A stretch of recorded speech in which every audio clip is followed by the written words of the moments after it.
And good evening, New Mexico. The reality is no parent ever wants to hear a gun was found at their kid's school.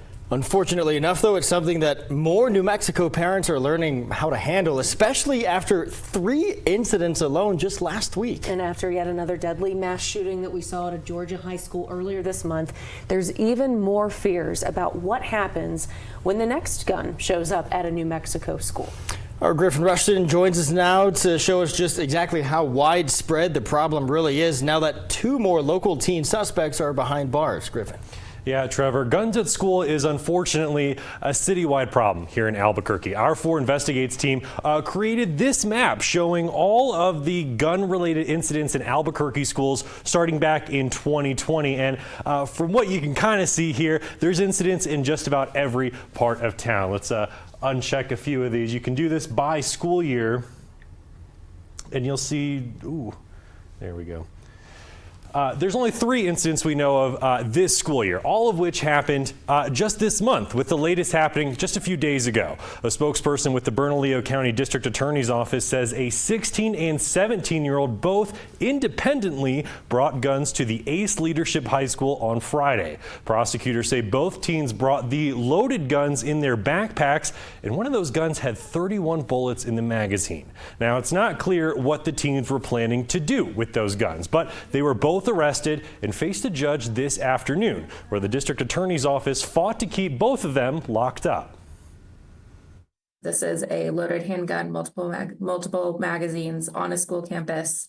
One of the most dangerous acts that we're seeing in our community on a regular basis here. Now, a judge agreed, ordering both the 16 and 17-year-olds to stay in custody before their respective trials. It's a decision Bernalillo County District Attorney Sam Bregman says he's fighting for anytime someone brings a gun to school.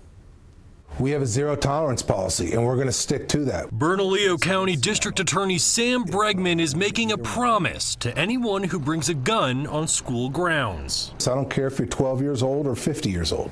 We are going to get an arrest warrant. We're going to arrest you.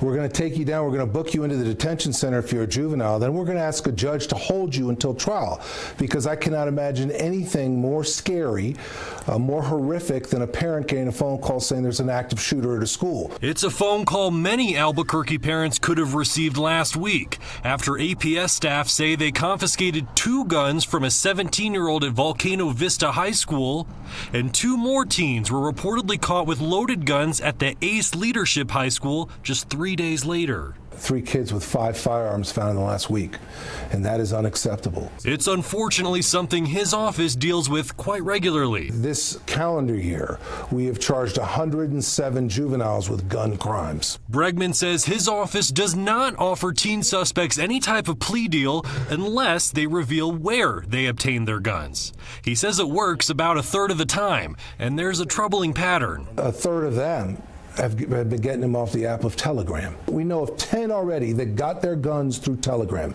by meeting up with someone, and a few hours later, they're buying a gun from that person. He's urging all parents to be suspicious if their kids use Telegram, but he says there's other steps parents should take before searching those phones. Parents, if you don't know what's in your kid's backpack, check it. If you don't know what's in the car that they drive to school, check the damn car. Make sure you understand how significant this is. You don't want somebody else's kid on campus with a gun. We all have to do our fair share in this to fight this. DA Bregman clearly believes parents have a huge role to play here, but he also believes there needs to be more education programs reminding teens of the consequences, and he still believes state lawmakers need to update the Children's Code to develop more specific consequences for these types of incidents. Tessa, Trevor?